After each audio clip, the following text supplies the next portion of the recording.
Disclaimer, ang kwentong ito ay isang kathang-isip na hango sa mga paniniwala at alamat ng mga Pilipino tungkol sa mga nilalang ng kadiliman, lalo na ang mga aswang. Layunin nitong maghatid ng kilabot, emosyon, at aral sa bawat nakikinig. Anumang pagkakatulad ng mga tauhan, lugar, o pangyayari sa totoong buhay ay hindi sinasadya. Ang mga pangyayaring ito ay para sa entertainment purposes only. Tahimik ang gabi sa baryong San Ildefonso. Ang hangin ay malamig, ngunit bawat ihip nito ay may dalang kilabot para kay Althea, isang dalagang 6 na buwang buntis na ngayon nagkukubli sa kubo ng matandang albularyo. Mula ng gabing muntik na siyang mapahamak sa mga aswang, hindi na siya nagkaroon ng payapang tulog. Laging may anino sa labas ng bintana, laging may mga yapak sa putik tuwing madaling araw. Ngunit sa gabi ring iyon, isang pamilyar na presensya ang naramdaman niya. Ang binatang minsan nang nagligtas sa kanya, si Elias. Tahimik itong lumitaw mula sa dilim, may daladalang sako ng pagkain at halamang gamot.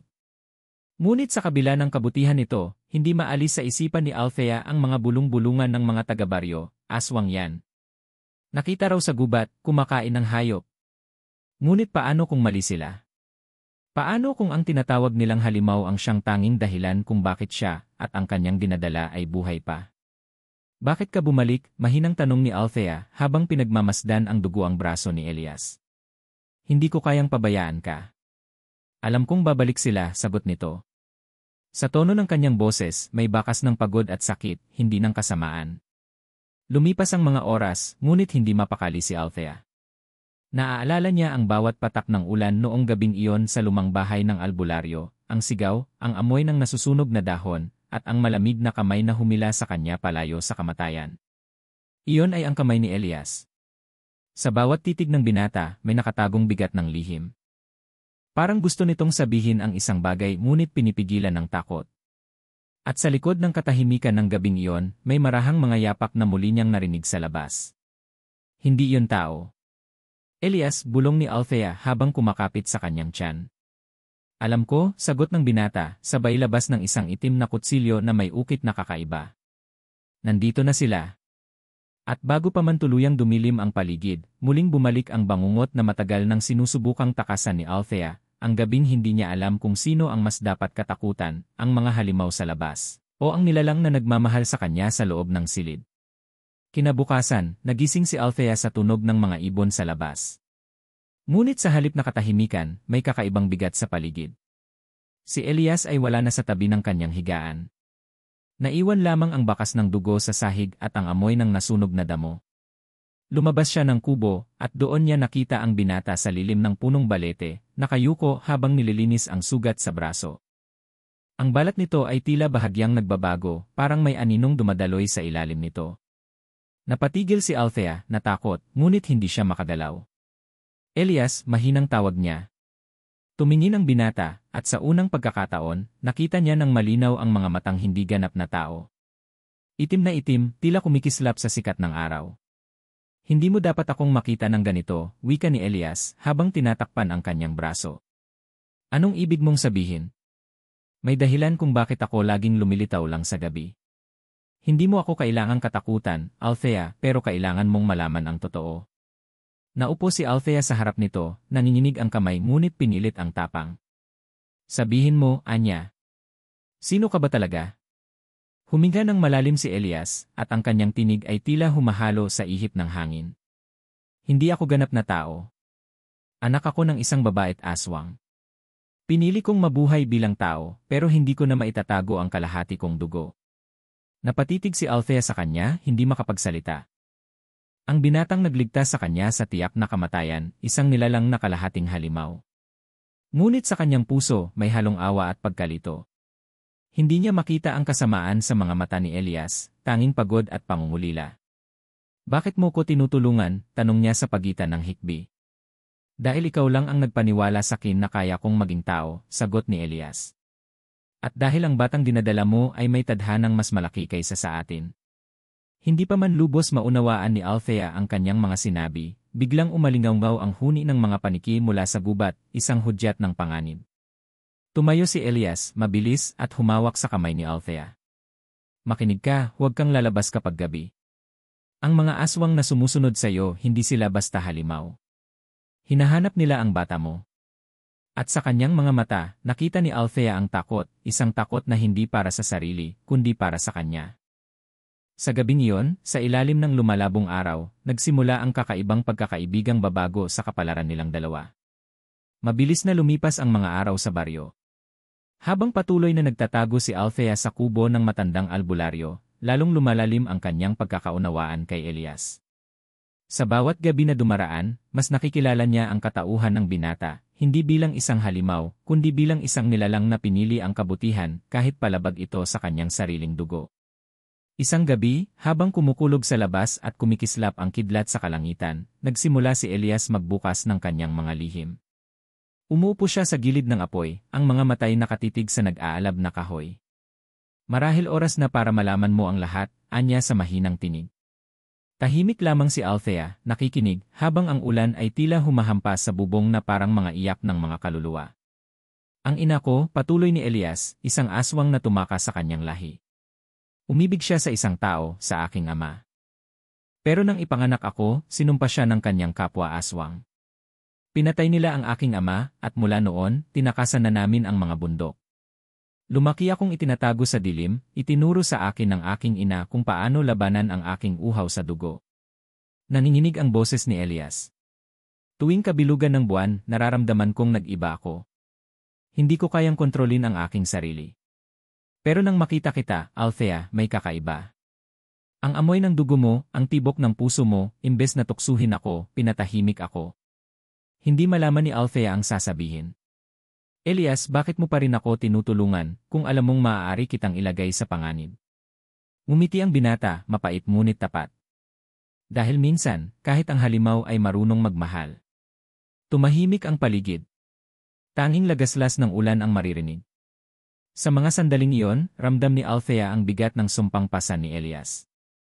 Hindi siya ipinanganak para mamuhay ng tahimik. Ang tadhana niya ay laging nakatali sa dilim. Ngunit sa puso ni Althea, unti-unting nabubuo ang pag-asang baka sakaling ang kabutihan ni Elias ay mas matibay pa kaysa sa dugo ng kanyang lahi. Ngunit bago pa sila makapagpatuloy, biglang bumukas ang pinto ng kubo. Ang albularyo, hinal na hinal, may daladalang lampara. Althea, sigaw nito.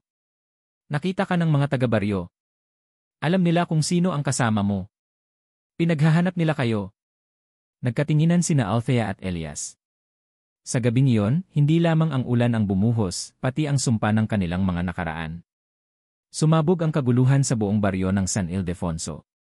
Sa gitna ng dilim, naglalakad ang mga tao, bitbit ang mga sulo, may mga krus at bawang sa kanilang mga kamay. Nag-uunahan ang mga sigaw na saan ang halimaw na yan. Nasa kubo ng albularyo. Doon nila tinatago.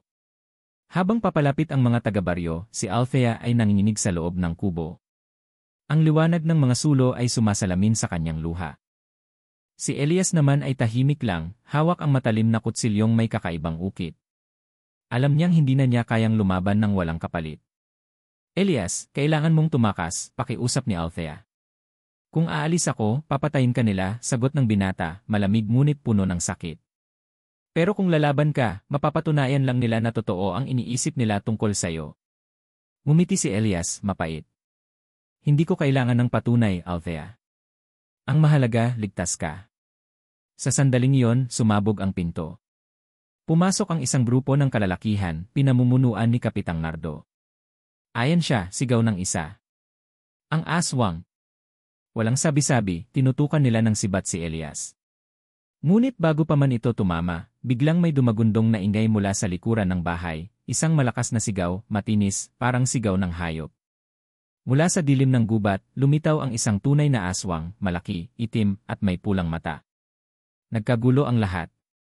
Nagsigawan, nagsitakbuhan. Isa-isang nabitawan ng mga tao ang kanilang mga sulo. Sa gitna ng kaguluhan, hinila ni Elias si Althea palabas. Tatakbo tayo. Huwag kang titingin. Habang tumatakbo sila, nakita ni Althea kung paano hinarang ni Elias ang tunay na aswang. Nagkaroon ng matinding labanan, mga kuko laban sa kutsilyo, mga sigaw na parang halimaw na nagbabanggaan sa gitna ng apoy.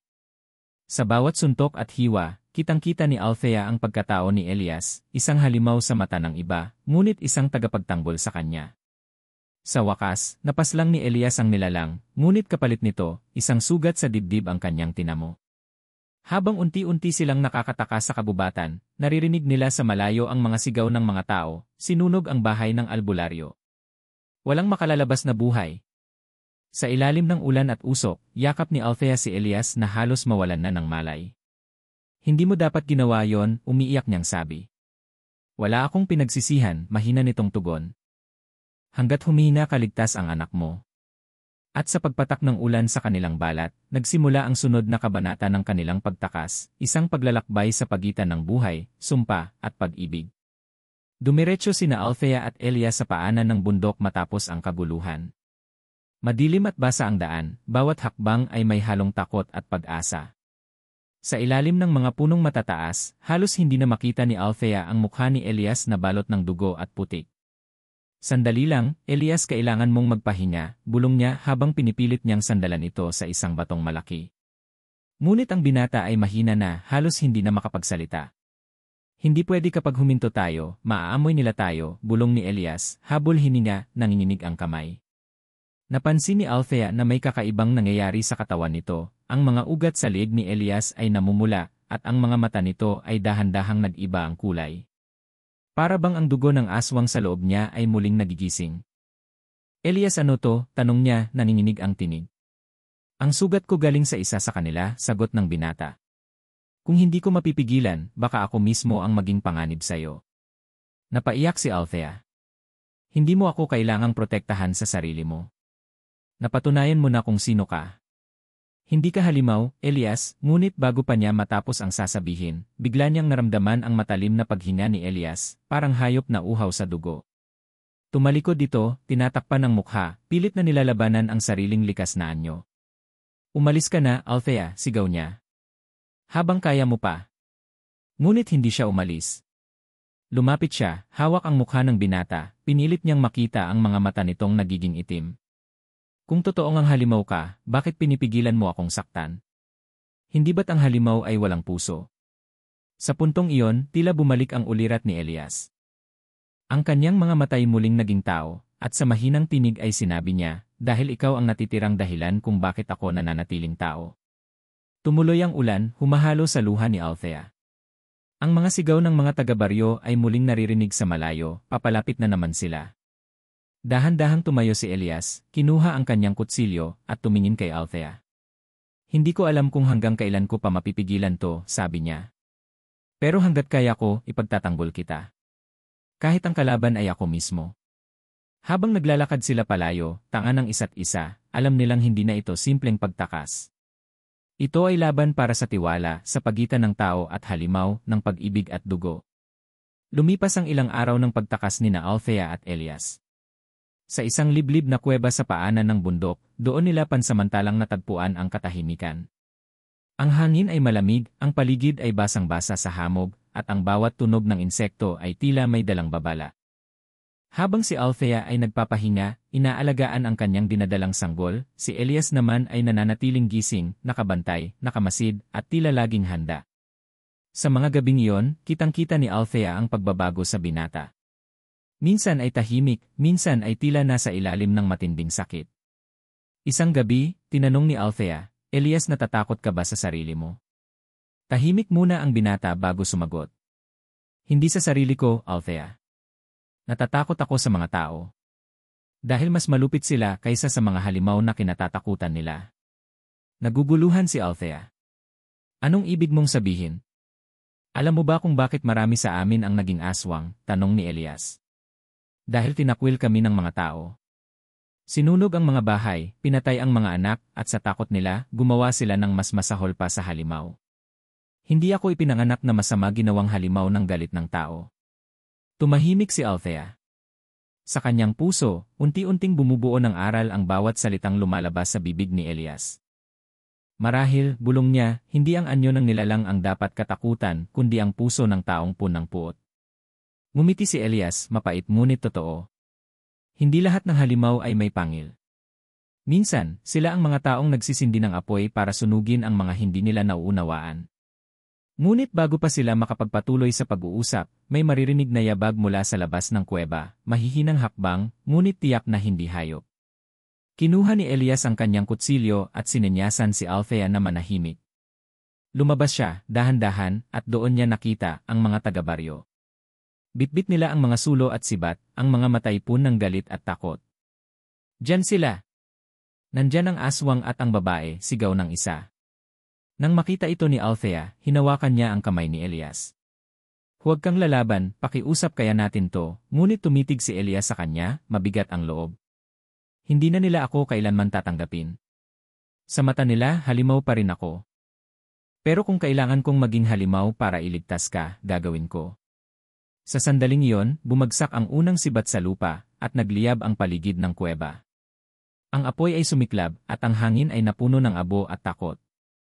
At doon, nagsimula ang gabing magbubunyag kung sino nga ba talaga ang halimaw, ang may pangil, o ang may puso.